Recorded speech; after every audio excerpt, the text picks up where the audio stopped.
मैं कुष्मा कुमार अपने channel smart political world पर एक बार फिर से आप सभी का स्वागत करती हूँ और आज मैं आपके लिए लेकर आई हूँ 12th राजनीति शास्त्र के सबसे अधिक चर्चित अध्याय लोकतांत्रिक व्यवस्था का संकट अर्थात crisis of the constitutional order.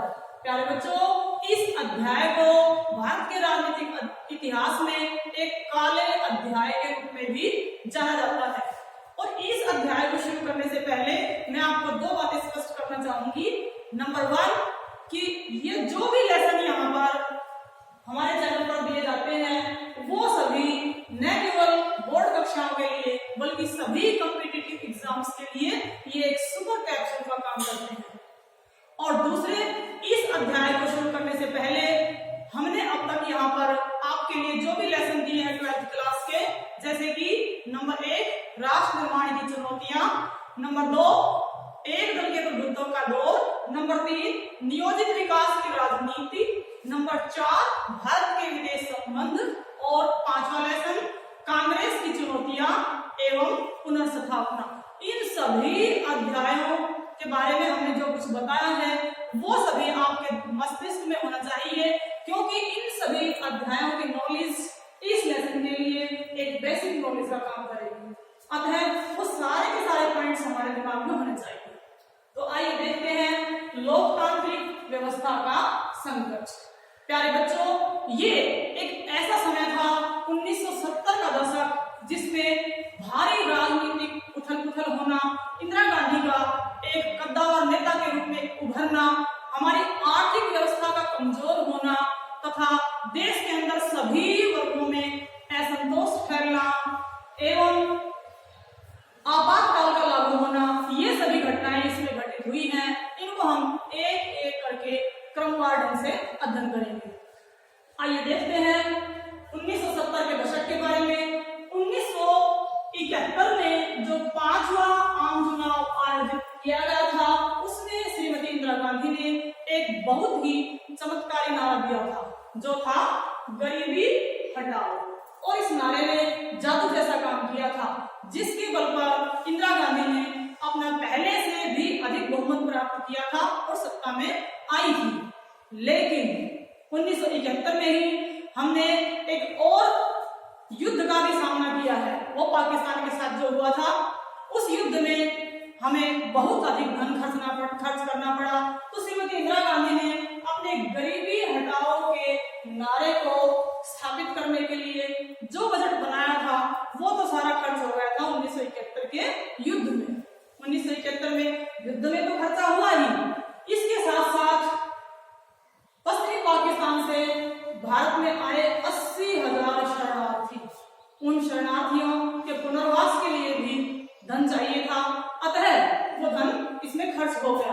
इसके अलावा श्रीमती इंदिरा गांधी ने एक गरीबी हटाने के लिए एक अन्य कार्यक्रम शुरू किया, जो था 20 सूत्री कार्यक्रम। इस कार्यक्रम के अंदर भूमि सुधार, भू पुनर्वितरण, उचित मजदूरी, मजदूरों की प्रबंधन में भागीदारी तथा बंधुआ मजदूरी की समाप्ति, ये सभी बातें इसमें शामिल थी। आरंभ में 20 सूत्री कार्यक्रम ने बहुत अधिक लोकप्रियता हासिल की, परंतु जैसे जैसे समय बीतता गया और बहुत सारी समस्याएं सामने आती गई तो ये कार्यक्रम भी असफल हो गया। और इसके अलावा एक और संकट का भी हमें सामना करना पड़ा। 1972-73 में भारत पर एक अकाल और पड़ा और इस अकाल में हमारा अनाज का उत्पादन 8% घट गया और साथ ही कच्चे तेल की कीमतों में वृद्धि हुई और कच्चे तेल की कीमतों में वृद्धि होने से अन्य वस्तुओं के दाम भी बढ़ गए, अतः लोगों में असंतोष व्याप्त था। देखिए प्यारे बच्चों, श्रीमती इंदिरा गांधी ने 1975 में आपातकाल लागू किया। इस आपातकाल को संकट काल या संवैधानिक संकट के नाम से भी जानते हैं। इसे अंग्रेजी में इमरजेंसी कहते हैं।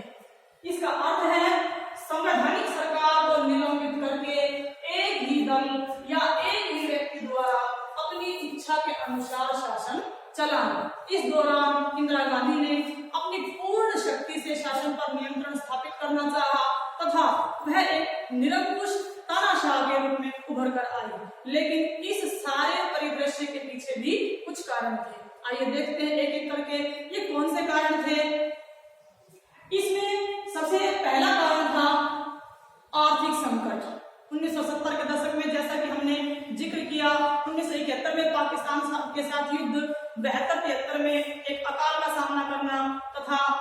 20 सूत्री कार्यक्रम का विफल होना, ये कुछ ऐसे कार्यक्रम थे जिससे भारत की अर्थव्यवस्था संकट में पड़ती जा रही थी।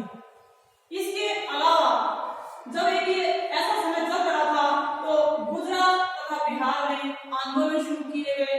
गुजरात में नवनिर्माण आंदोलन का आरंभ हुआ। इस 1970 के दशक में चले इस आंदोलन में छात्रों ने भ्रष्टाचार, मुनाफाखोरी, गरीबी, बेरोजगारी आदि समस्याओं को लेकर के आंदोलन आरंभ कर दिया तथा इस आंदोलन ने न केवल राज्य की राजनीति बल्कि केंद्रीय राजनीति को भी प्रभावित किया, जिससे लोगों में असंतोष फैल गया और जो है इंदिरा गांधी को एक आपातकाल का कदम उठाना पड़ा। इसके अलावा बिहार में आंदोलन, बिहार का जो आंदोलन है वो श्री जयप्रकाश नारायण के नेतृत्व में चलाया गया, जिन्होंने सोशलिस्ट पार्टी की स्थापना की थी। वैसे तो 1972 में वे सार्वजनिक जीवन से अलग थलग हो गए थे, परंतु छात्रों ने जाकर के उनसे निवेदन किया कि वे उसका प्रतिनिधित्व करें, अतः वो इसमें शामिल हो गए और उन्होंने छात्रों के समक्ष 2 शर्तें रखी। पहली शर्त कि बिहार में चलाया जाने वाला जो आंदोलन है वो अहिंसात्मक होगा, उसमें हिंसक साधनों का प्रयोग नहीं किया जाएगा, और दूसरा यह केवल राज्य स्तरीय आंदोलन नहीं होगा बल्कि यह एक राष्ट्र स्तरीय आंदोलन होगा। अतः उन्होंने बिहार में गरीबी, बेरोजगारी और कॉलेज में छात्रों की फीस में वृद्धि, मुनाफाखोरी आदि को लेकर के इस आंदोलन की अगुवाई की। धीरे धीरे यह आंदोलन बिहार में पूरी तरह से फैल गया। इसके अलावा श्री जयप्रकाश नारायण ने इस आंदोलन को सामाजिक, राजनीतिक तथा आर्थिक क्षेत्र में भी लागू किया तथा इसे एक संपूर्ण क्रांति अर्थात टोटल रिवॉल्यूशन का नाम दिया। इससे इंदिरा गांधी में बहुत भय पैदा हो गया कि अब तो जो है ये आंदोलन ने बहुत ज्यादा जोर पकड़ लिया है, तो कुछ ना कुछ करना होगा। अतः उनके दिमाग में आपातकाल की बात आई। इसके अलावा उन्होंने एक हुई रेलवे हड़ताल, अर्थात जॉर्ज फर्नांडिस जी के नेतृत्व में 1974 में रेलवे हड़ताल का आयोजन किया गया। इसमें रेलवे कर्मचारियों ने अपने वेतन वृद्धि की मांग तथा सेवा शर्तों में बढ़ोतरी की मांग रखी, जिसको लेकर के सरकार ने इनकार कर दिया तथा इन्होंने अचानक हड़ताल कर दी। लेकिन इस हड़ताल का सरकार पर कोई प्रभाव नहीं पड़ा। सरकार ने रेलवे लाइनों की मरम्मत के लिए सेना को लगा दिया, फिर अचानक से इस हड़ताल को समाप्त कर दिया गया। हालांकि इस हड़ताल से रेलवे कर्मचारियों पर तो कोई प्रभाव नहीं पड़ा, सरकार पर भी कोई प्रभाव नहीं पड़ा, लेकिन अंदर ही अंदर सभी अधिकारियों, रेलवे कर्मचारियों और आम जनता में एक असंतोष की भावना जरूर घर कर गई। और इसके अलावा न्यायालय तथा श्रीमती इंदिरा गांधी में भी एक विवाद सामने आया। श्रीमती इंदिरा गांधी ने अपने मनपसंद न्यायाधीश को वरिष्ठ न्यायाधीश बनाया। उन्होंने वरिष्ठ न्यायाधीशों जिसमें जे.एम. शैलर, हेगड़े तथा ग्रोवर, इन 3 वरिष्ठ न्यायाधीशों की अनदेखी करते हुए श्रीमती गांधी ने चतुर्थ रूप से वरिष्ठ न्यायाधीश ए.एन. रे को मुख्य न्यायाधीश बना दिया, जिसके कारण विवाद पैदा हुआ। और सबसे बड़ा कारण जो आपातकाल लागू करने का था वो था इलाहाबाद हाई कोर्ट के द्वारा श्रीमती इंदिरा गांधी के निर्वाचन को अवैध घोषित करना। 12 जून 1975 को इलाहाबाद हाई कोर्ट ने श्रीमती इंदिरा गांधी के रायबरेली चुनाव क्षेत्र से लड़े गए चुनाव को अवैधानिक घोषित कर दिया। अतः उनको त्याग पत्र देने के लिए विपक्षी दलों ने कहा, परंतु श्रीमती गांधी अपने मुकदमे को सुप्रीम कोर्ट में लेकर गई और सुप्रीम कोर्ट ने कहा कि इस्तीफा देने की जरूरत नहीं है, जब तक इस केस की सुनवाई होती है तब तक वे सांसद बनी रहेंगी, लेकिन इस दौरान वे संसद में भाषण नहीं दे सकती है, संबोधित नहीं कर सकती है और ना ही कोई बिल पास करवा सकती है। अतः श्रीमती गांधी ने इन सब चीजों से मजबूर होकर के, इन सब घटनाओं से मजबूर होकर के 25 जून 1975 को आपातकाल की घोषणा कर डाली और भारत में एक संवैधानिक शासन का, लोकतांत्रिक शासन का गला घोट दिया गया। आपातकाल के दौरान हुए जनता पर अत्यधिक भयंकर अत्याचार। इसमें कौन कौन से अत्याचार हुए? श्रीमती गांधी ने नौकरशाही तथा न्यायपालिका को प्रतिबद्ध बना दिया। इसका अर्थ है कि जब नौकरशाही तथा न्यायपालिका किसी विशेष राजनीतिक दल की नीतियों से बंधे होते हैं तथा वो स्वतंत्रता पूर्वक कार्य नहीं कर पाते हैं तो उनको कहते हैं प्रतिबद्ध। अर्थात जब वो आंख मूंद करके किसी नेता या किसी राजनीतिक दल की बातों का अनुसरण करते हैं तो उनको प्रतिबद्ध कहा जाता है, वचनबद्ध कहा जाता है, कमिटेड कहा जाता है। तो अतः एकदम से न्याय संवैधानिक शासन का गला घोट दिया गया। इसी प्रकार से श्रीमती गांधी ने लागू किया गया प्रेस सेंसरशिप, अर्थात न्यायालयों और नौकरशाही पर नियंत्रण स्थापित करने के साथ साथ श्रीमती इंदिरा गांधी ने प्रेस पर भी नियंत्रण स्थापित करना चाहा और जो भी समाचार पत्र थे वो सरकार को दिखाए बिना अपनी न्यूज नहीं प्रकाशित कर सकते थे। न्यूज प्रकाशित करने से पहले उन्हें सरकार की अनुमति लेनी पड़ती थी। इससे कई समाचार संपादक तुमसे नाराज हो गए। इसमें मैं दो न्यूज़पेपर्स का नाम लूंगी, स्टेट्समैन और इंडियन एक्सप्रेस। इन दोनों ने श्रीमती गांधी की सरकार के प्रति विरोध प्रकट किया और जहां पर ये अपने स्वतंत्र विचार प्रकट करना चाहते थे उन कॉलम्स को ये खाली छोड़ देते थे ताकि इनका विरोध प्रकट हो सके।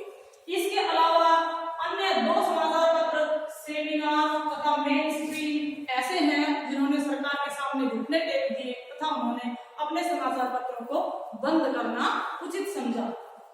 इसके अलावा मैं नाम लूंगी श्रीमती इंदिरा गांधी के छोटे बेटे संजय गांधी का, जिन्होंने इस निरंकुश शासन के दौरान बहुत अधिक अत्याचार किए। इसमें एक कार्यक्रम था नसबंदी का। उन्होंने लोगों के बिना इजाजत लिए लोगों के नसबंदी करवा डाली। विपक्ष के नेताओं को गिरफ्तार कर लिया गया, उन्हें यातनाएं दी गई तथा उन्होंने बहुत सारे अपने मनमाने कार्यों को अंजाम दिया। यही कारण है कि चौधरी चरण सिंह जैसे जो कांग्रेस समर्थक नेता थे उन्होंने कांग्रेस से त्याग पत्र दे दिया और इसी कारण कांग्रेस पार्टी को 1977 के छठे आम चुनाव में हार का मुंह देखना पड़ा। ये सभी ऐसे अत्याचार हैं जिसने जनता को बहुत अधिक क्षुब्ध कर दिया। 1971 में इंदिरा गांधी ने 14 बैंकों का राष्ट्रीयकरण किया, जिसका भी विपक्ष के नेताओं ने बहुत अधिक विरोध किया। इंदिरा गांधी के इन सभी असंवैधानिक कार्यों को देखते हुए 1975 में 25 जून को सभी विपक्ष के नेताओं ने दिल्ली में एक बहुत बड़ी रैली का आयोजन किया तथा श्रीमती इंदिरा गांधी के इस्तीफे की मांग की। लेकिन श्रीमती इंदिरा गांधी ने एक अन्य कदम उठाया। उन्होंने 1976 में आपातकाल के दौरान एक 42वां संशोधन पास किया, जिसके अंदर संविधान में 100 से अधिक परिवर्तन किए गए और इन परिवर्तनों को एक लघु संविधान के रूप में जाना जाता है। लघु संविधान। इसमें श्रीमती इंदिरा गांधी ने लोकसभा के चुनाव अवधि को 5 वर्ष से बढ़ा करके 6 वर्ष भी कर लिया था। लेकिन 1977 में छठा आम चुनाव हुआ, उस समय इंदिरा गांधी को हार का मुंह देखना पड़ा। इस हार के यही कारण थे क्योंकि आपातकाल के दौरान उन्होंने बहुत सारी ज्यादतियां की, परिवार नियोजन कार्यक्रम को गलत तरीके से लागू किया। इसके साथ ही चुनाव के गलत समय का चुनाव किया, क्योंकि इंदिरा गांधी समझती थी कि जैसे ही आपातकाल खुलेगा तो विपक्ष के नेताओं को चुनाव की तैयारी करने का बिल्कुल भी समय नहीं मिलेगा। लेकिन जनता में तो पहले से ही क्षुब्धता भरी हुई थी, अतः उन्होंने इंदिरा गांधी को हार का मुंह दिखाया। इसके अतिरिक्त गरीबी हटाओ का जो नारा था लोगों ने उनको धोखा समझा, क्योंकि आरंभ में तो गरीबी हटाओ के नारे ने जादू जैसा काम किया, लेकिन बाद में इसने दम तोड़ दिया। अतः लोग समझने लगे थे कि श्रीमती इंदिरा गांधी ने गरीब हटाओ के नाम पर उनके साथ छल किया है। इसके साथ साथ दलित तथा मुस्लिम नेता एवं जनता भी श्रीमती इंदिरा गांधी से बहुत अधिक नाराज हो गई थी, क्योंकि मोरारजी देसाई, बाबू जगजीवन राम ये ऐसे नेता थे जो इन जातियों में लोकप्रिय नेता थे और उन्होंने अब कांग्रेस का साथ छोड़ दिया था। तो ये आपने देखा कि किस प्रकार से इंदिरा गांधी आपातकाल के दौरान एक निरंकुश तानाशाह बन गई थी। इसी अध्याय में मैं कुछ व्यक्तित्व का और जिक्र करना चाहूंगी, जैसे मोरारजी देसाई।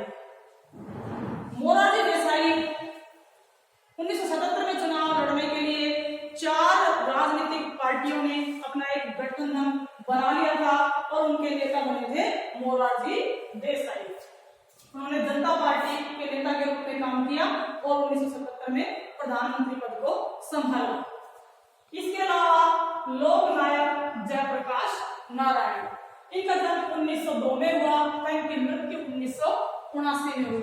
इन्होंने बिहार के आंदोलन का नेतृत्व किया, सोशलिस्ट पार्टी की स्थापना की तथा ये जनता में बहुत अधिक लोकप्रिय हो चुके थे। इनको लोकनायक के नाम से जाना जाता है। परंतु 1979 में इनका अचानक देहांत हो गया। कहते हैं कि यदि जयप्रकाश जी जीवित रहते तो वो जरूर प्रधानमंत्री के पद को सुशोभित करते। इसके अलावा चारू मजूमदार का जन्म 1918 में हुआ था, उनकी मृत्यु 1972 में हुई थी। ये एक कम्युनिस्ट पार्टी के नेता थे।